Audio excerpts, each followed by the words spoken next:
To the United States of addiction. We want everything big, we want everything now, and we don't want to work for it. In 2008, I made my first film, Bigger, Stronger, Faster, about my heroes and their dirty little secret. Steroids. I mean, steroids were for cheaters and losers, and worse yet, they kill you, right? Well, actually, no. It turns out they won't kill you. But what I didn't know then was that there was another skeleton in the closet that was hidden from view. A real danger lying beneath the surface, like jaws waiting to strike.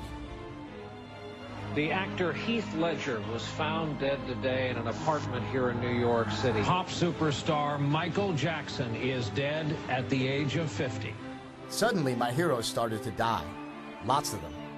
But it wasn't from steroids. It was from drugs. The full extent of Michael Jackson's dependence on prescription drugs is splashed across today's front pages. And not the illegal kind like you would expect. We haven't lost someone to heroin in a while. We've concluded that the manner of death is accident resulting from the abuse of prescription medications. People were dying from prescription drugs. Prescription drug abuse is killing more people in this country than car wrecks. Legal drugs, the kinds the doctors give us. You know, the kindly old doctor that used to be by your bedside when you had the mumps and gave you all your flu shots? The good guy, the one looking out for our health. Prosecutors say you didn't need an appointment. All you had to do was send the doctor a text message and open your wallet. But these days, the doctors are starting to look more like drug dealers. Dr. Verbofsky orchestrated a scheme to trade prescriptions for pills in exchange for sexual favors and money. And if they're the dealers, what does that make us? The junkies? Today, a widespread fondness for pharmaceuticals has turned the U.S. into a nation of pill poppers. How many people in this bitch pop pills?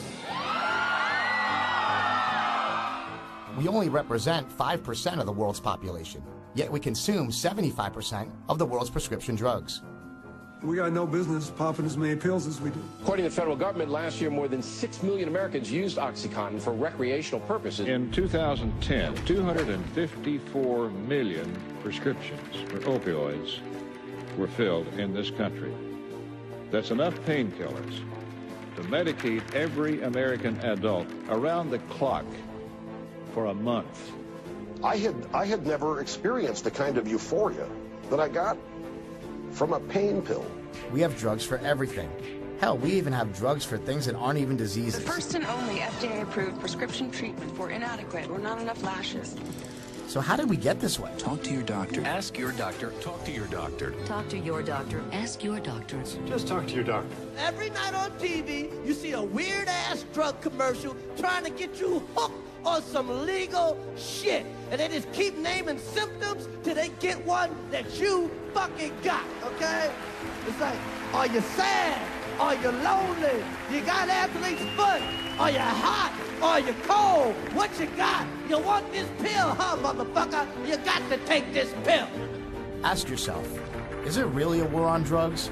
Or are we just a nation of prescription thugs?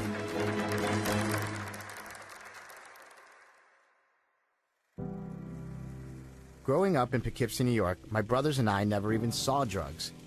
My parents were kind of nerds. They didn't even drink. We practically grew up in church. Our parents always taught us right from wrong. We knew drugs were bad, so we got into sports. From an early age, my big brother Mad Dog was my hero. We always knew he was destined for greatness. So when he told us he was going to wrestle for the WWE like our heroes, the Hulkster and the Warrior, we'd believe he'd finally made it. The sky was the limit for the Bell brothers, and Mad Dog was leading the charge. But like most things in life, the reality of the situation wasn't that easy. You see, he never really got the big contract. He wasn't ever allowed to win. He was more like a carny traveling alongside the circus. He was feeder material, a jobber. Like most wrestlers, Mad Dog was thrown out of the ring and injured, and quickly found himself in the jaws of a serious addiction to Vicodin and other pain meds. His wrestling career took a dive, and Mad Dog never quite recovered from it. It was his worst fear, to be average, a nobody.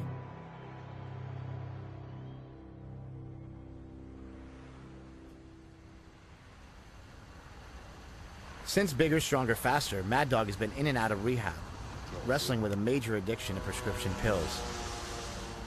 He's decided that he's had enough, so my father's flying out to California to see if he can help. Hey, how you doing? I got it still locked. Good. What's been going on with you, though, that you had to have him come out here? What in general's been going on? Drugs or? No, not drugs. No drugs at all? No. Honestly? I came out because Mike asked me to come out, try to help him out. I don't know how long he can keep going like this.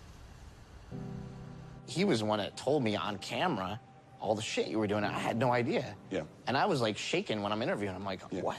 Why didn't he tell me that? He tells me everything. Usually people do drugs, like they'll just hide it and hide it and hide it.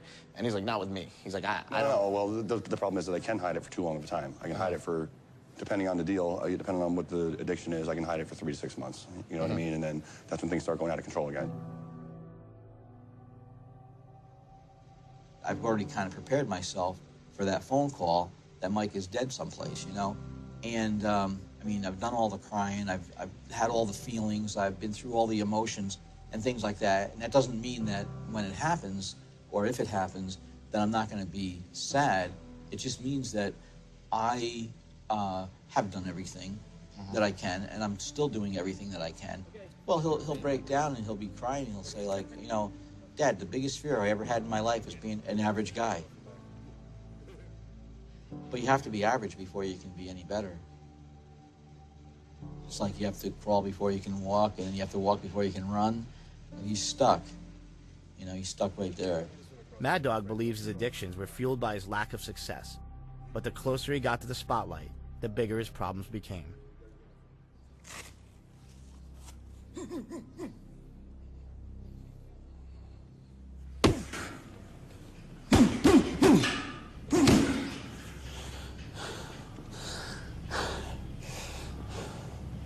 When I looked my best, I was on, before I use a growth hormone a day, was on Cytomel every day, was on Sustanon 2 or 3 times a week, was on Winstrol every day, was on ephedra every day, was on clenbuterol every day, and was taking painkillers to get rid of the pain in my neck. When you wrestled for WWE, I mean, that's part of, like, not being the average Joe. Like, you were on tour, you were on TV. I used to turn it on at college and get all my friends around the TV, like, that's my brother, and we were so proud of, like... It's a high being in front of 20,000 people and getting a reaction. You know, I wasn't in front of 20,000 people too often, but I was in front of 20,000 people a few times. You walk out and you're like ready to kick ass, and everybody starts cheering for you, and it feels great. And you don't have that anymore. And you're just getting up and going to work, eating, sleeping, working, eating, sleeping, working, eating, sleeping, working. One of my biggest problems is I don't know what my dream is anymore. My dream when I was a kid was either to be some kind of pro athlete. Now it's that I just don't know. That's a huge part of my problem is I don't know where to focus my energy. And I got a family that loves me with all their heart. And I got 2 brothers that are my best friends. I got a father that's my best friend. And I got a mother that loves me with all her heart. I hurt you guys all the time. Yeah. You know, because I do stupid things. I'm starting to realize that you guys are much more important than ever making it in any sport or anything else. How come you never realized it before? Because I was blinded by my own bullshit. Mike has been close to so many goals so many times, and then he'll set something else up as a goal and try to attain that, but never quite makes it, but never actually has any happiness in doing what he's doing. He had a big contract. If he was doing what he thinks he wanted to do, had the adulation of the crowd all the time, he'd be the guy that's always in trouble. He'd be the people that are always blowing it. He'd be the one that would be in and out of rehab and that the newspapers were following around. But if I got a contract when I was anywhere between 21 and 35 even, I'm 36 now. If I got a contract in that 15 years that I was wrestling, I would definitely be another dead wrestler. Absolutely, positively, 100%.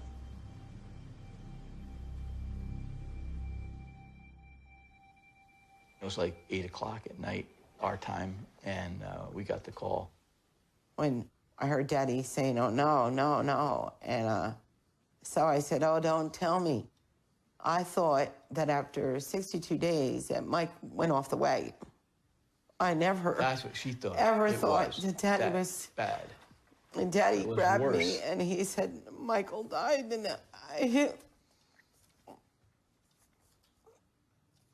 I still Yeah, it was a shock.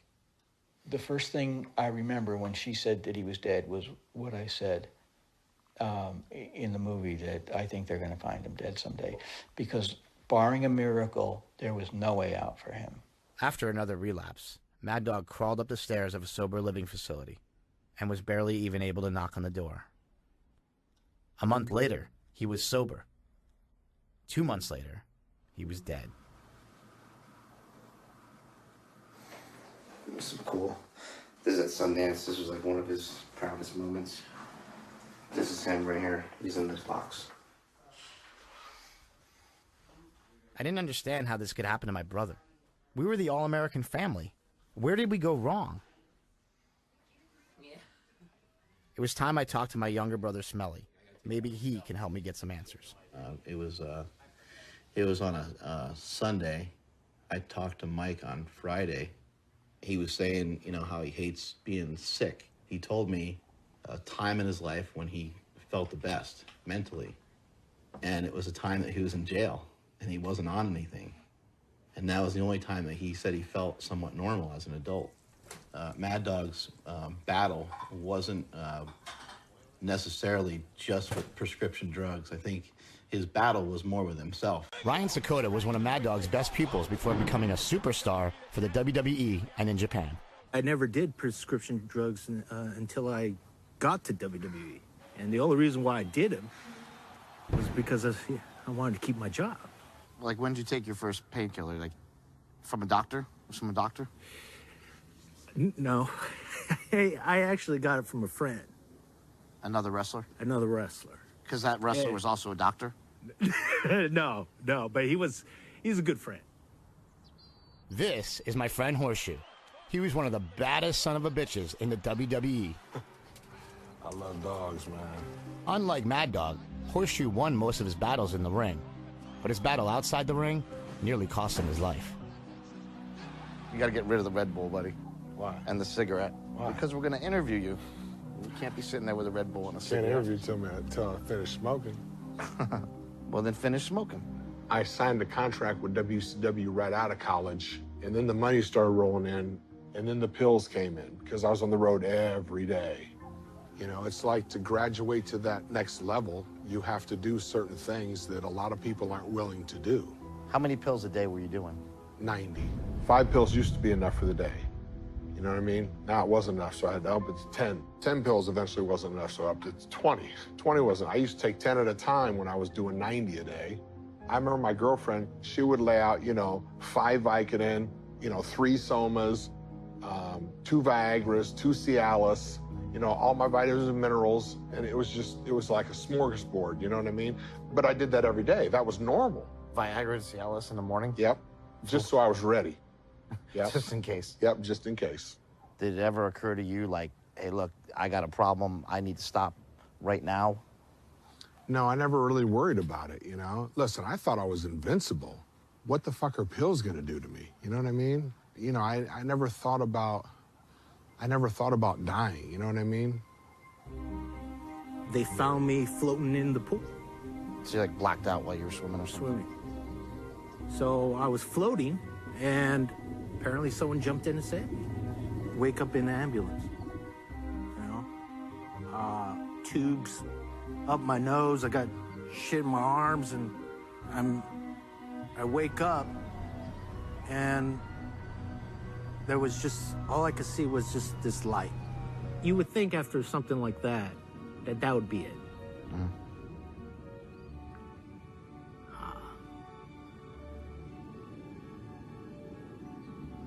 But no. December 28th of 2009 was the last time I did pills, because that's the day I had a stroke. I didn't even know I had a stroke because I had it in my sleep, and I was on so many Oxycontins and Vicodin and Soma.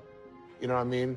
You could have shot me, I wouldn't have felt it. Look, when I was laying there on the sofa, I was laying there for 2 days. They said he's not gonna make it through the night. Need to call his mother, get her out here so she can say her goodbyes. You know what I mean? I didn't go through 1 minute withdrawals. And what they found out, they did a CAT scan on my brain later. The CAT scan showed that the part of my brain that was killed was the part that harbored the addictions. And then you had to relearn everything, right? I had to relearn everything. How to write, how to read, how to walk. But now you're back smoking again, and Yep. drinking Red Bulls again. Yep. Do you think you have, like, still have an addictive personality? Oh, listen, there's no doubt. I'm an addict. That's for sure. You know what I mean? I'll be an addict till the day I die. Aspire to be a wrestler, never aspired to be a drug addict. That's what my brother used to say. And I'm actually ashamed to admit this to you, but I actually gave I remember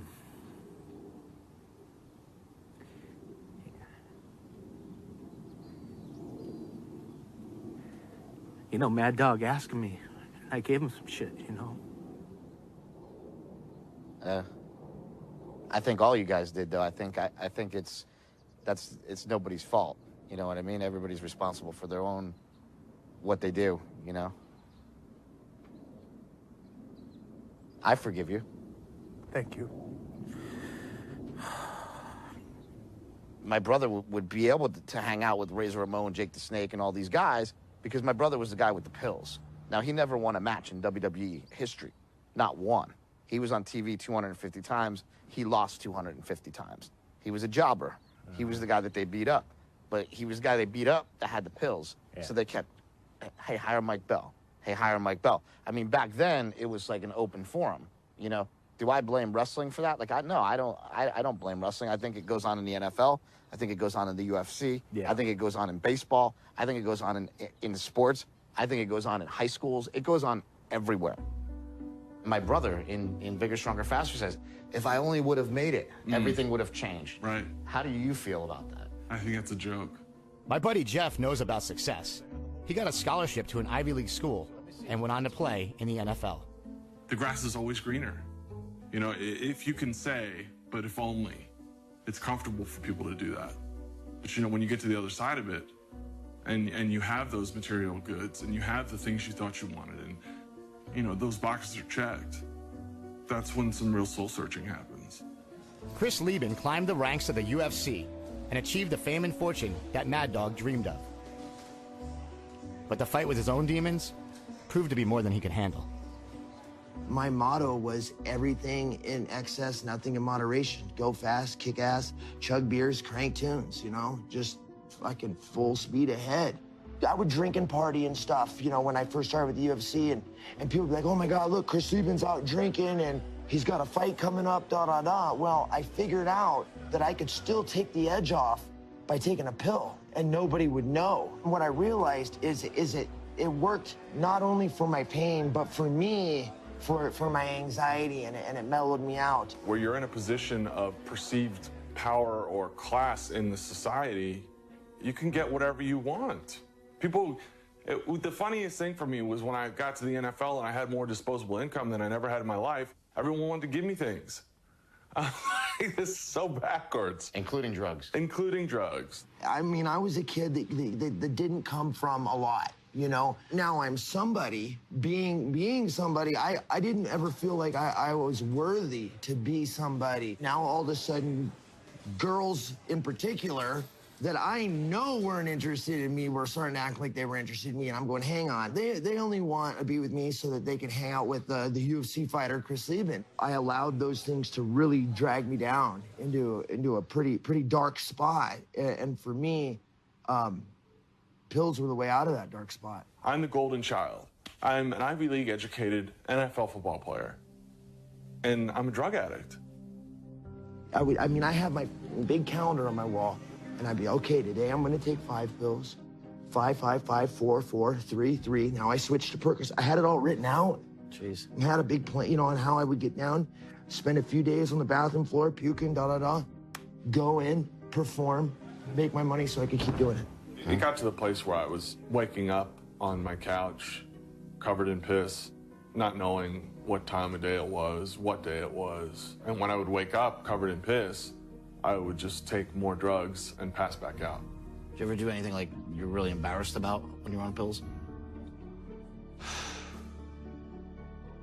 Everything, my whole life, man. I got sick when I fought Brian Stan.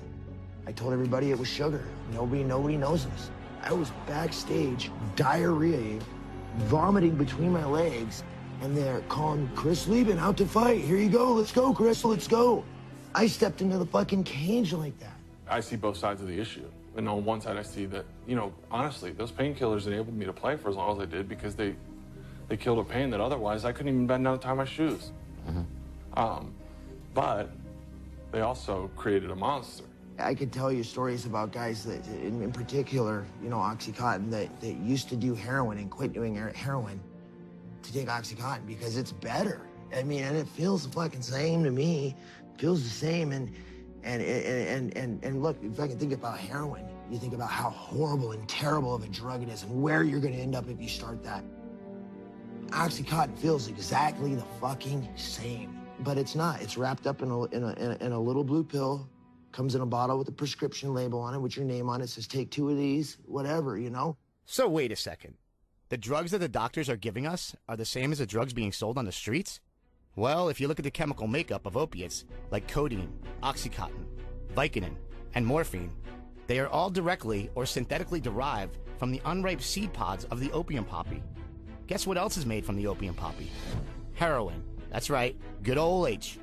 And it's not just the opiates that share a common source with their street brothers.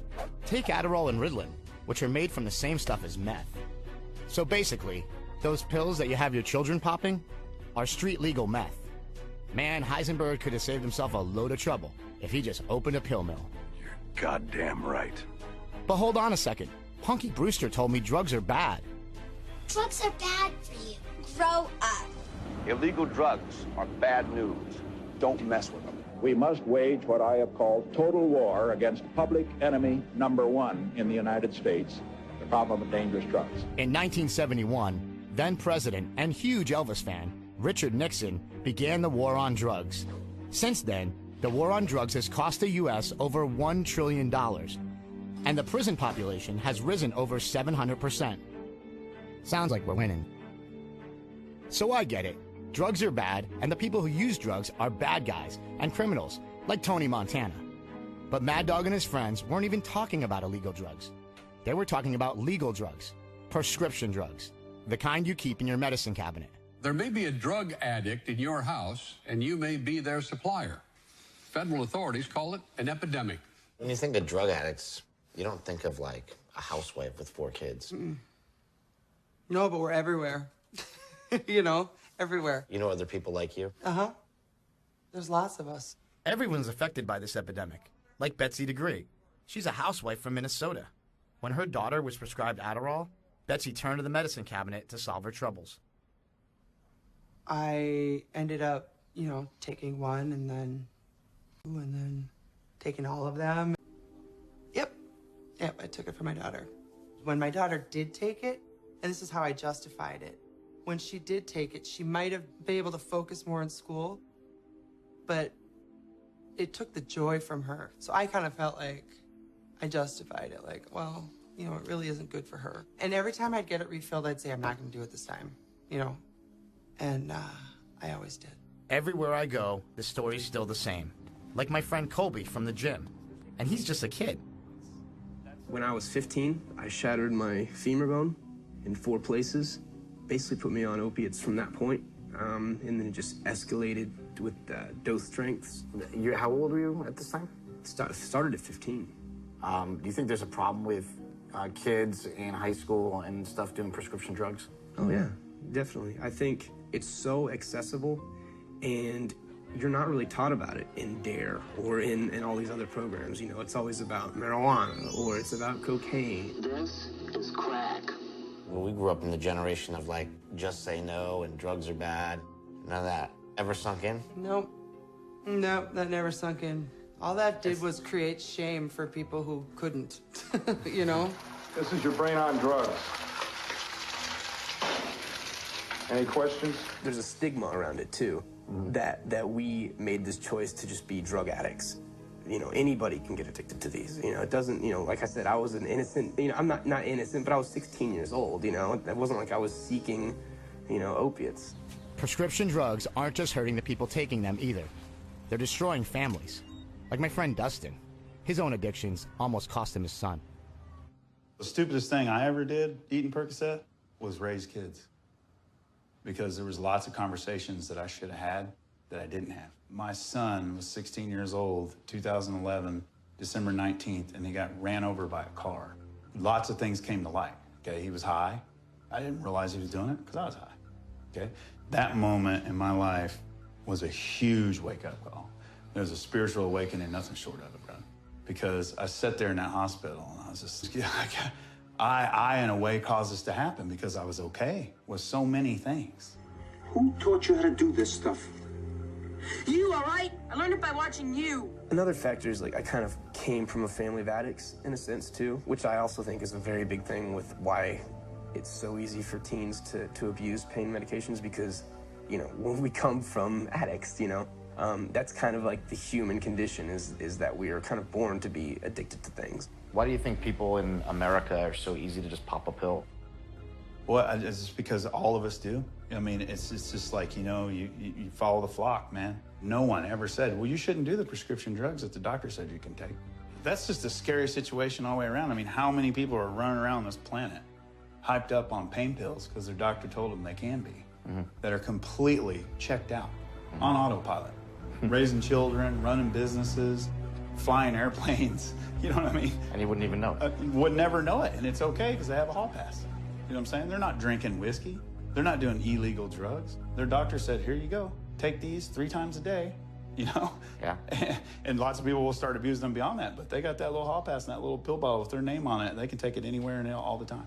You can get pills anywhere. I never ran out of pills. Look, I would go to CVS with these prescriptions, Walgreens with these prescriptions, Rite Aid with these prescriptions, you know, a mom and pop's pharmacy with these prescriptions. You know what I mean? It was, you know, I was driving around all day getting pills filled. You know what I mean? I had one that was 78 doctors in the last 12 months. Really? 78 different physicians ordered controlled substances for this person. So they're just I mean, they're putting on hundreds of miles a day, going to clinics, you know, just the circle just keeps getting bigger and bigger and bigger. I got a bad knee right now. I know what it feels like every day. And I see them, you know, prancing in here like, you know, but yet the doctor's ordered 240 oxycodone tablets for them. I mean, okay, you're either really well pain managed or you have little or no pain and you're just getting a prescription. Well, I mean, you know, I think the hydrocodone Tylenol combinations, you know, whatever strength you want to, all the different Vicodin strengths. You know, that's probably the one that's the most, and then the oxycodone, Oxycontin. Just that whole group of medication prescribing, I mean, in my 25 years of practicing, has gone up dramatically. It's amazing how many. I mean, if we did a handful a day years ago, and now it's a handful an hour.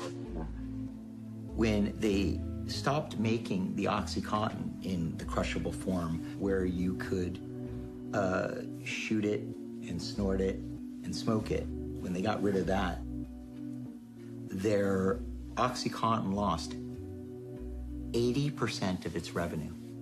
80%. So what does that tell you right there? It tells you that people are overprescribing OxyContin and overusing it. By how much? By 80%. Thank you. This is Richard Tate. He runs Cliffside Malibu, one of the most successful rehab facilities in California. There could not be a more clear statistic. 80% of the people using that drug are using it in a way that it is not intended. So now the question is are 80% of the doctors in on it? So it's like Shakedown Street. You go see your doctor, you talk to him about the football game, about everything else that happened during the month you didn't see him except for your health. And he writes you the script and charges you $120 and you're on your way to Costco or Sam's Club. You have something called addictionologists or doctors. You don't even know. The average layperson doesn't even know. And what happens is they get literally about 1,000 people at a time paying $500 a pop to come in and fill out their prescriptions once a month, and the doctors keep them sick. Well, you do the math. 1,000 times 500 is $500,000 a month. That's $6 million a year. These doctors are profiting by keeping you sick. I've got the answer right here, ladies and gentlemen, to everything that ails you. Now step right up. Despite taking an oath to preserve our health, these doctors seem to be more concerned with profit than healing. I think that there's a small number of bad actors that just have no conscience whatsoever. But some of these people just don't know better. They just don't have the education. I think a whole generation of doctors grew up really not recognizing how dangerous these drugs are. I can tell you that when I went to medical school, we had one lecture on pain. And in that one lecture, we were told, if a patient has pain and you give them an opiate, they will not get addicted. Totally wrong. And yet, that's what I learned when I became a doctor, and that's what a whole generation of doctors learned. It's a fine line, because I can't say what your pain is. Who am I to sit here and tell you, no, you don't? We're going to go back and forth on that one. Then again, there's the rub. Should we do away with pain medicines? That's ridiculous. No, because it's very valuable to not have to suffer through pain. How do I know that your lumbar spine isn't out of whack and that's why you're always having this chronic pain? Yeah. And then what do we do about it? I mean, I think you're probably going to find there aren't a lot of easy answers. They say the hardest part of addiction is admitting you have a problem. So maybe it's about time to come clean about my own addictions. You see, the truth was, Mad Dog wasn't the only Bell brother that was popping too many pills. It's my Dodge Durango. I've had this since 2006, I think. You can see here I had a little fender bender. This was from Vicodin. I pulled into a spot. I wasn't paying attention because I was all out of my mind. And this is the worst over here. You see, like, the headlight will even come out. This whole dent right here, I was taking Klonopin, and I was taking hydrocodone at a lot of them, and Percocet. I fell asleep, and I smashed my car into 3 other cars. And then this is real fun when you try to go on a date, and the date opens the door, and that's what she hears. Insurance doesn't like to pay for things when you're fucked up either. Like, it's hard to tell them, you know, hey, I was on a bunch of prescription drugs and I went off the road. It's embarrassing, you know. I had a nice car. It was a brand new car. It was nice, and now it's a piece of shit. For me, I had the hip replacement surgery, and they gave me, you know, a bunch of pills to get better. And then it got to a point where I probably didn't need them, but I was still in pain because they did both hips at the same time. One hip failed, but they didn't know it.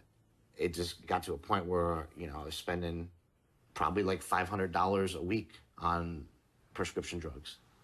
You know, like just buying them off of people on the street because I needed it, because I got to the point where I was so highly addicted. How do I tell my parents that just lost their first son that, like, hey, I'm addicted to drugs and, like, I can't get off of them? You could have told me, because to me, I wouldn't have thought, oh, here we just lost Mike, now we're going to lose Chris. Okay, there's a big difference in being addicted because you have pain and you're trying to overcome the pain. And the difference in Mike, where he was, like, always trying to get high.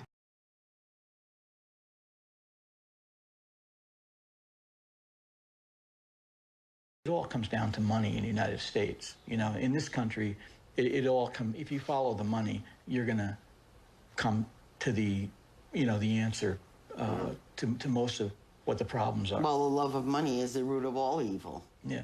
The love of it, not having it. Right. I like having it, I don't have the love of it. The real story that needs to be told here is, you know, how these pharmaceutical companies, you know, they produce all these pills, you know what I mean? And they flood the market with them. Look, all those guys, the pharmaceutical companies, the doctors, the people selling it, they're all drug dealers. That's the bottom line, they're all drug dealers.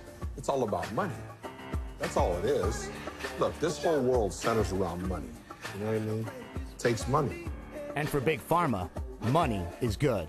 They're senior executives with pharmaceutical giant GlaxoSmithKline at a pep rally in Las Vegas for their sales team. There are people in this room who are going to make an ungodly sum of money. Who wants to be a millionaire? In the past 10 years, the 11 largest drug companies made $711 billion. $711 billion? If we were looking for a bad guy, sounds like we may have found our man. The pharmaceutical industry remains the most profitable business in the U.S.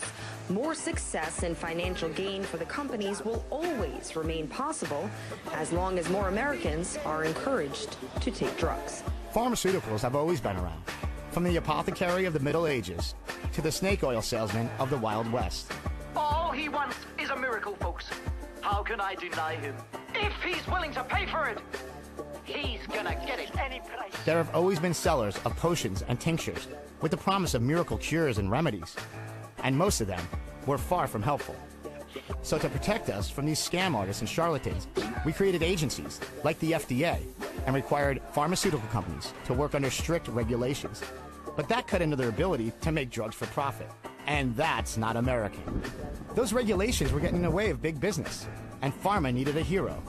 Enter everyone's favorite president and big business poster child, Ronald Reagan. The only way to stop abusing them is to stop using them. While Nancy Reagan was waging her war on drugs, Ronnie and his administration were lifting a moratorium on advertising to consumers. You know, for freedom. Big Pharma was born. Drug companies were now ready to take on the American public, and Reagan had given them access to the big guns, direct-to-consumer marketing.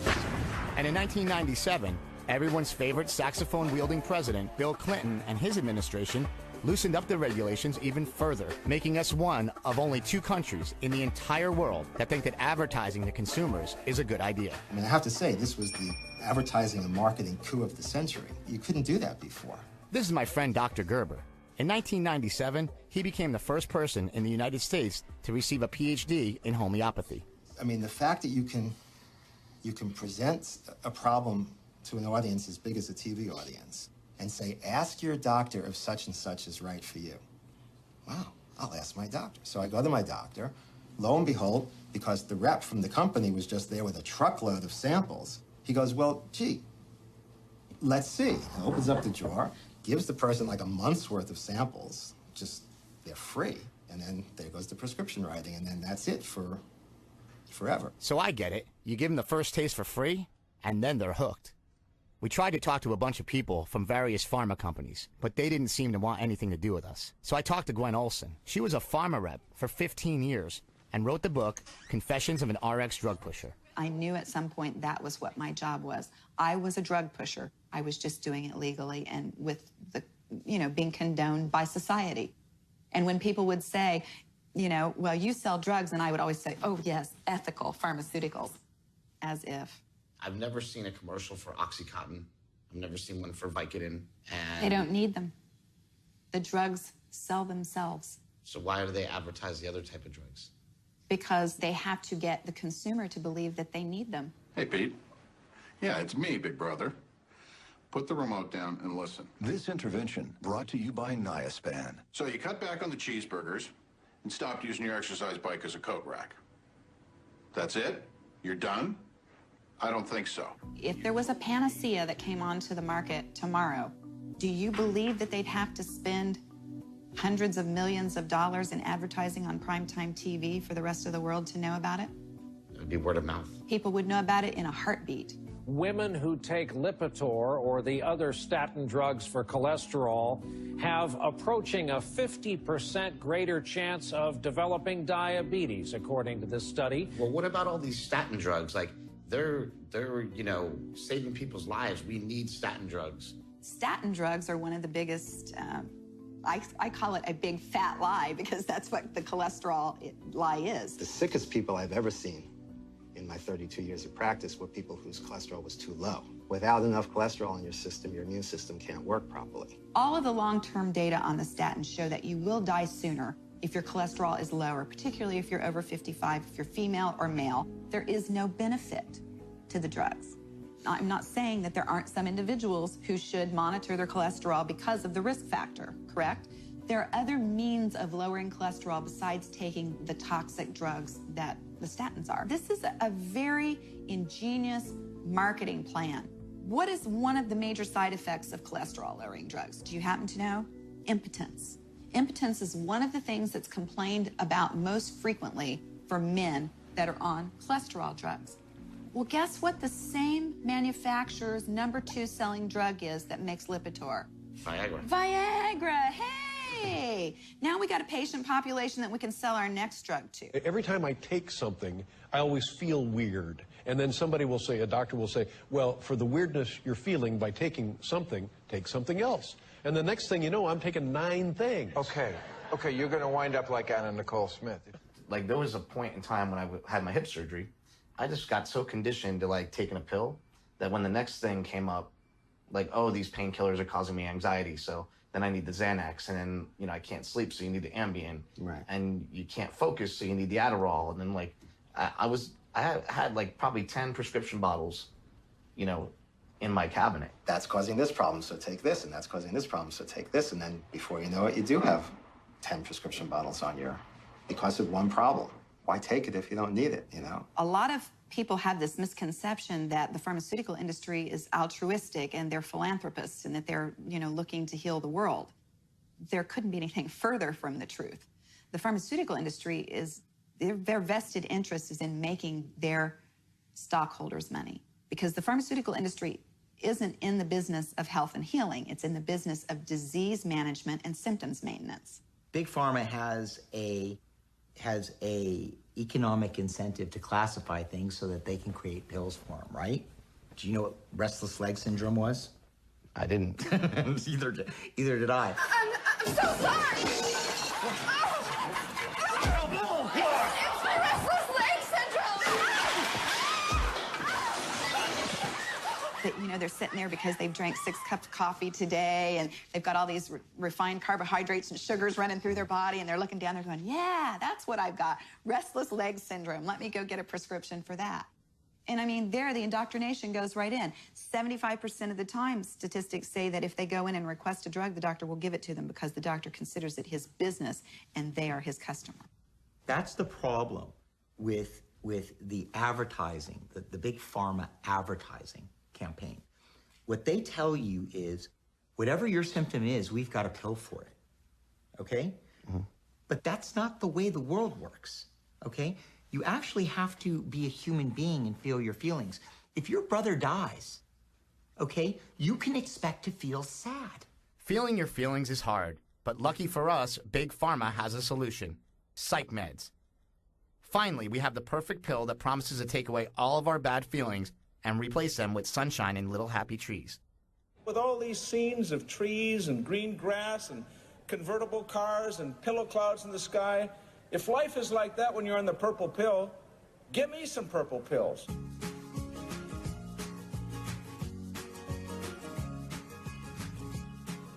In 2001, the first Zoloft ads hit the airwaves, and we finally discovered that we were suffering from depression. America had a sickness, and depression was its name. Suddenly, the market was flooded with a tsunami of new psych meds. Now, 1 in every 10 Americans are on antidepressants. There's been a huge change in the nature of what people think of as being illnesses.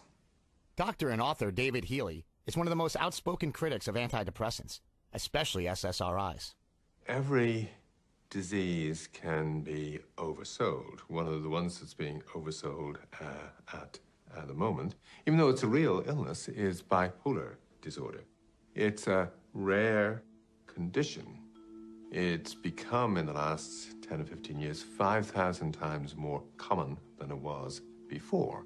Ever since they were introduced first in the late 1950s, it's been recognized back then that antidepressants don't suit all people. If you're on an antidepressant that doesn't suit you, it can make you suicidal, and it can also make you homicidal. This can happen to you even if you're a healthy volunteer taking these pills. It's not something linked to the illness. It's a thing caused by the pill and the fact that the pill is the wrong pill for you. When drugs worked for tuberculosis vanished. When drugs supposedly work for depression or bipolar disorder these days, the illness doesn't vanish. It gets incredibly more common. Where the right kind of treatment can help save a life and save a career and save a marriage, all too often it's a condition that doesn't need treatment, and where treatment can cause you to lose your life and lose your marriage and lose your career. That's $1 billion industry. Exactly, and they're not going to give it up easily because there's no medical scientific evidence required to diagnose someone to take a psychiatric drug, so it is the most lucrative, cooperative, collusive effort that there is between allopathic healers and psychiatry. We've been sold the idea that these things work, that if you put your kids on Ritalin, they'll do better at school. If you're at work and you're taking an antidepressant, you'll do better at work. It seems rational to take them. It's not that we're irrational. We're trying to be rational, and we've been sold a bag of goods. People think that because it's prescribed by a doctor, it's safe. And it's approved by the FDA, so it's safe. I mean, these are illusory impressions that the public has. And it's not true.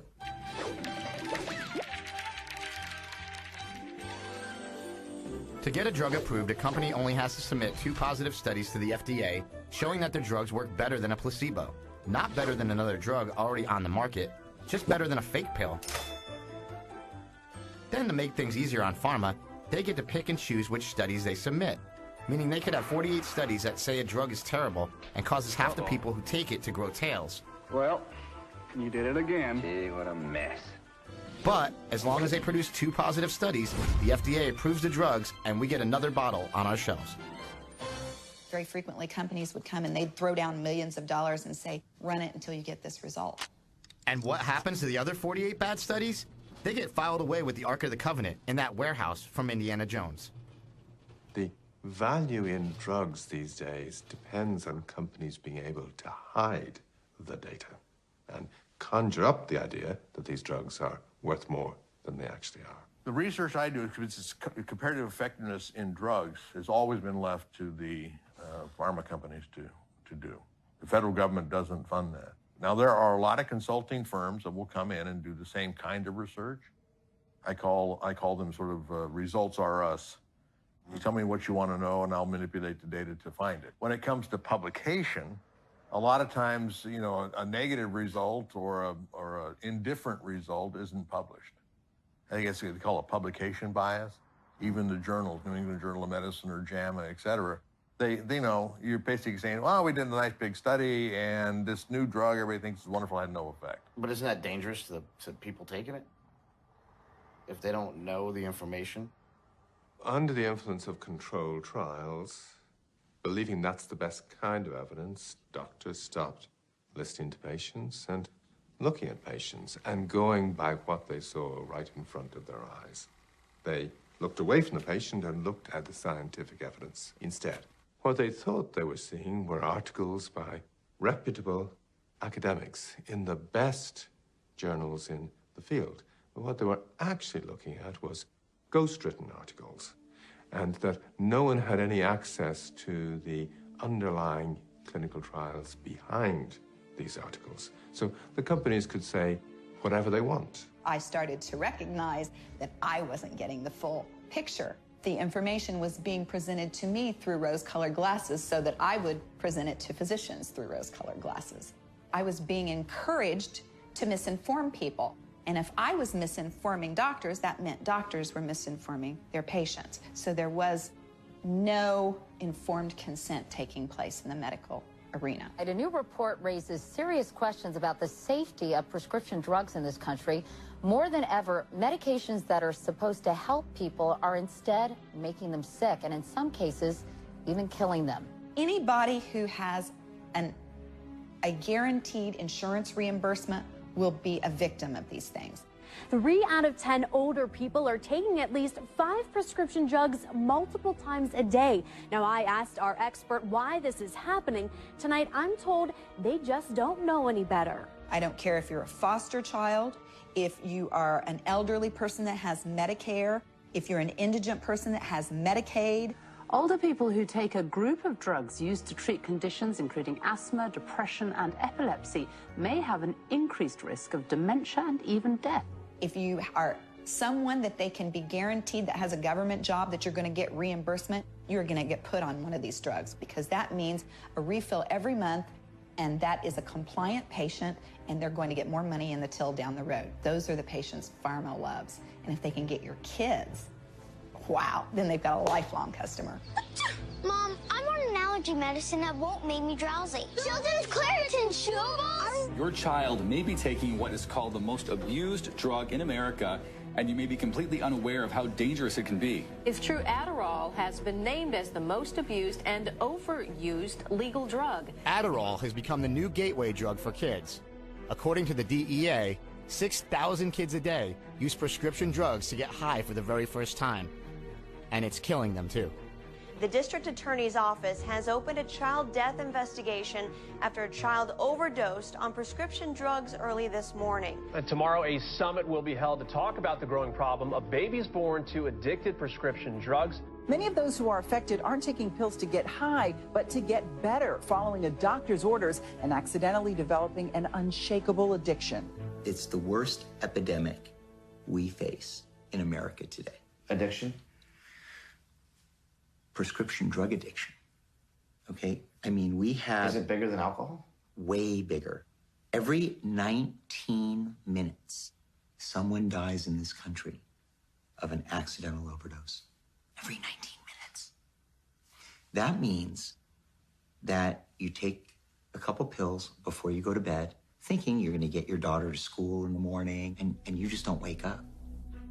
The deeper you dig, the worse these guys look. Recent publications have revealed safety problems with the drug Vioxx. With billions being made and not much to lose, critics say even in the case of crime, for this industry, nothing is likely to change. Unless people go to jail, unless the fines are much larger than they have been, the companies will find that it's cheaper to cheat. In a combination civil and criminal settlement, Pfizer has agreed to pay $2.3 billion, the largest healthcare fraud settlement in the history of the Department of Justice. But at the same time, the company made, I believe, $8 billion in profit last year. What some industry folks are skeptical about is that this isn't anything more than just the cost of doing business for a lot of these drug companies. Internal documents show that after this company positively, absolutely knew that they had a medication that was infected with the AIDS virus, they took the product off the market in the U.S. and then they dumped it in France, Europe, Asia, and Latin America.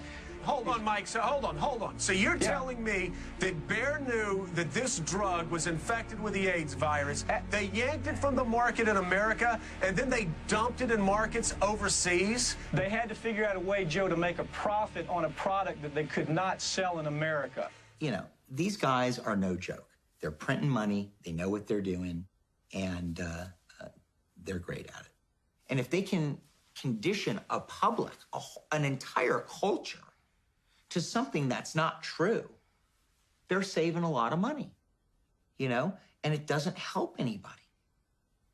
It's killing a lot of people.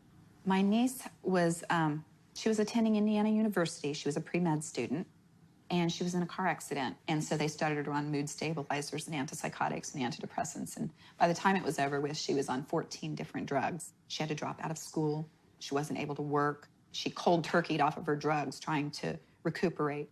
And that is an absolute no-no. I mean, you never, ever, ever want to stop taking a psychiatric drug cold turkey because you will go into an absolute tailspin. So out of desperation, she walked into her younger sister's room, took an angel-shaped oil lantern out of that room and poured the oil over herself, and she ignited it, and she burned herself alive.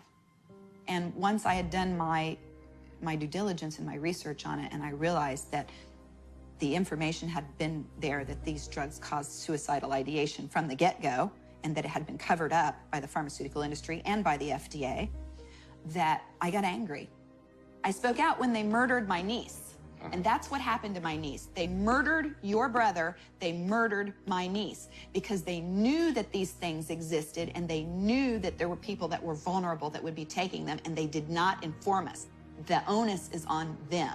People ask me all the time, oh, aren't you afraid the pharmaceutical industry is going to kill you? Hell no. I'm afraid they're going to kill you and you and you and everybody I know and everybody I love, and I'm still going to be sitting here screaming at the top of my lungs. That's what I'm afraid of. So whatever that anybody can do to add their voice to this choir, it's a moral obligation. So was Gwen right? Had pharma really killed her niece? Had they killed my brother? This is Greg Kreitzer. He's a journalist who wrote one of the top books on America's relationship to pharmaceuticals, called Generation RX. Seems like we have this culture of addiction, right? And we have big pharma, who's obviously they're making these drugs because there's a demand for them. They're also creating a demand. There's doctors who are pushing the drugs, and you have good doctors and bad doctors. You have good drugs and bad drugs. You have, you know, who is the bad guys and the good guys in all this, or is there any, or are they just thugs on different levels, you know? Yeah, I mean, as a journalist, I'm always looking for bad guys. And, you know, I did my book about prescription drugs, and some people said, Kreitzer really let them off the hook. You know, he didn't condemn them. And my feeling was, I'm just going to show you what they do. You decide if it's bad or not. You know, one of the big problems is culture, like you're talking about. I mean, I don't necessarily call it an addiction culture. I call it a fix things quickly culture. Why do you think it's so easy for people just to go for the quick, easy fix?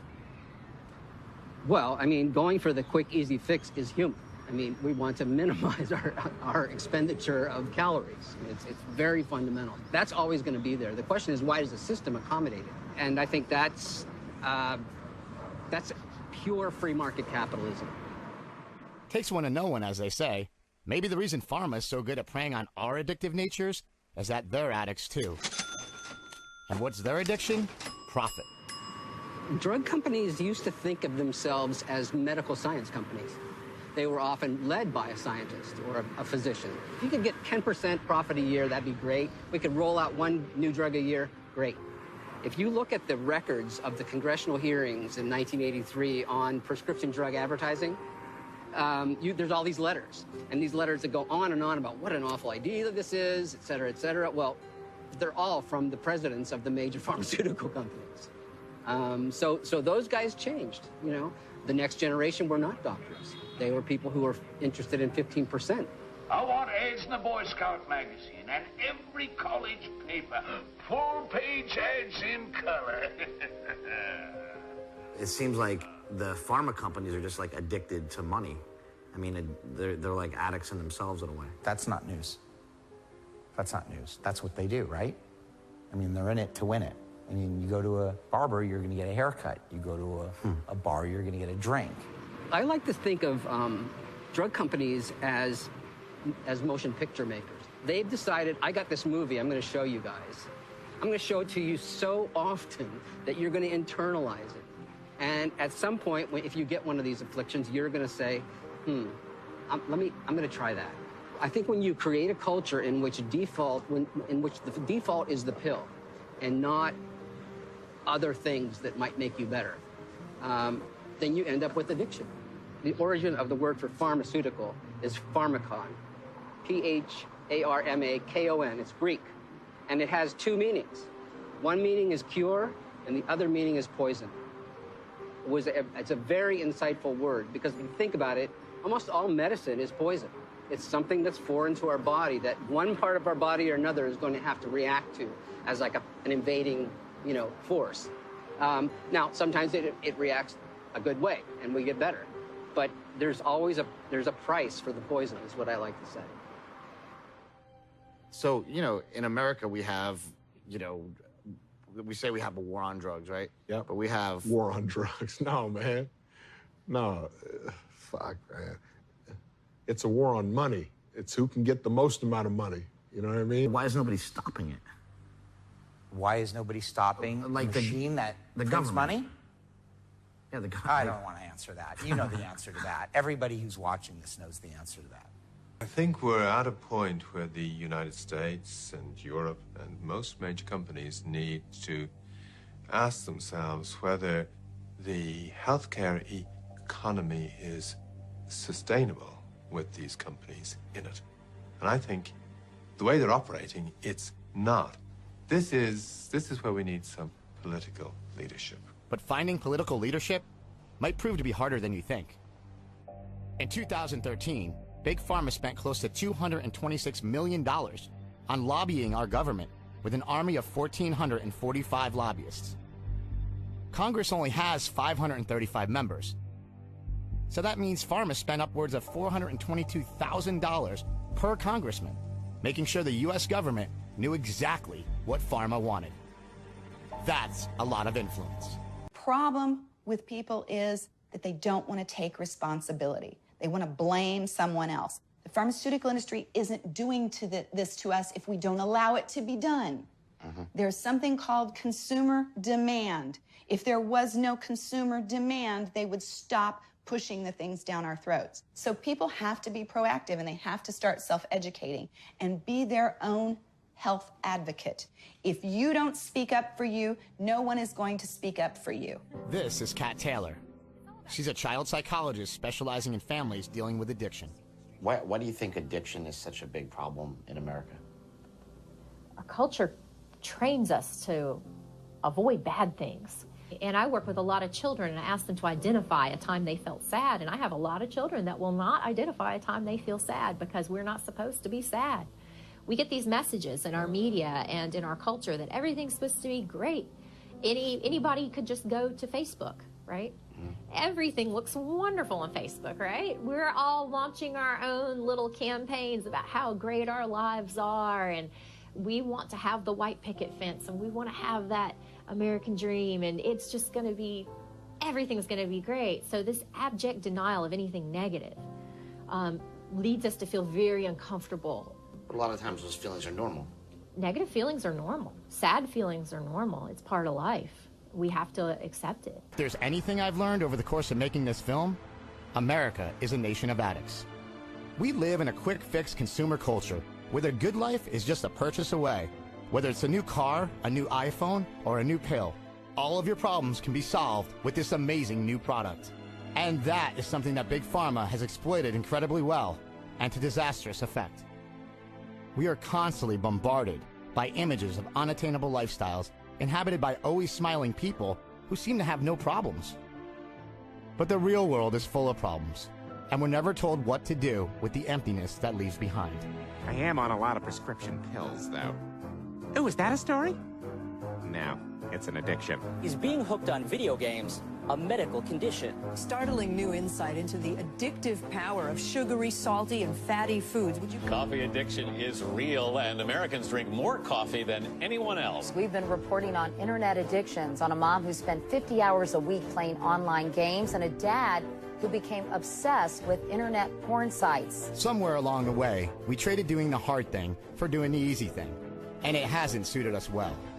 In our push to become the greatest country in the world, we have lost sight of what made us that way in the first place. It's time for America to detox. We need to examine why we are so quick to eat that cheeseburger, drink that coffee, or take those pills. Do we really need it, or are we just feeding the addict that hides in us all? Mr. Pharmacist.